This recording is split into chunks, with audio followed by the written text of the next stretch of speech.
Hello all, నేను ఈ వీడియోలో మీకు మజ్జిగ పులుసు ఎలా తయారు చేసుకోవాలో చూపిస్తున్నాను. దీనిలోకి మనకి బెండకాయ ముక్కలు, చిన్న ఉల్లిపాయలు, ఆనపకాయ ముక్కలు, టొమాటో ముక్కలు, మెయిన్గా తోటకూర కాడలు, పచ్చిమిరపకాయ చీరికలు, అలానే వంకాయ ముక్కలు కూడా వేసుకోవచ్చండి. దీనిని బాగా బాయిల్ చేసుకోవాలి, బాగా ఉడికించాలి. నేను ఇక్కడ ప్రెషర్ కుక్కర్లో కొంచెం వాటర్ వేసి ఉడికిస్తున్నాను. ముక్కలు ఉడికేంత వరకు ఒక విజిల్ వస్తే సరిపోతుంది.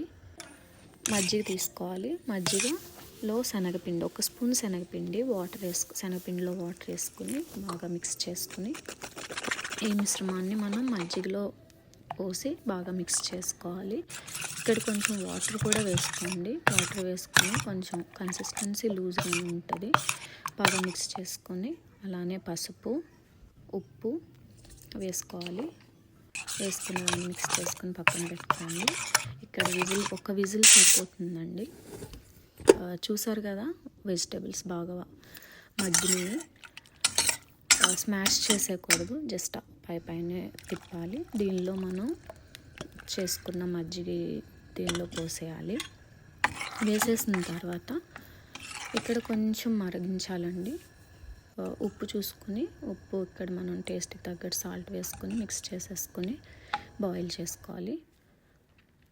ఇక్కడ తడక పోపు పెట్టుకోవాలి.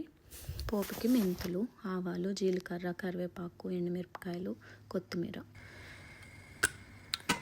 చిన్నగా ఆయిల్ వేసుకుని ఈ పోపుని ఆయిల్లో వేసేసుకున్న తర్వాత చిట్పెట్లాడిన తర్వాత పోపుని మనం మజ్జిగ పులుసులో వేసేసుకోవాలి. చూసారు కదా, మజ్జిగ పులుసు రెడీ అయిపోయింది. ఇక్కడ ఒక ఉడుకు రావాలండి. బాగా మీరు మరిగించినా కూడా మజ్జిగ ఇరిగిపోద్ది.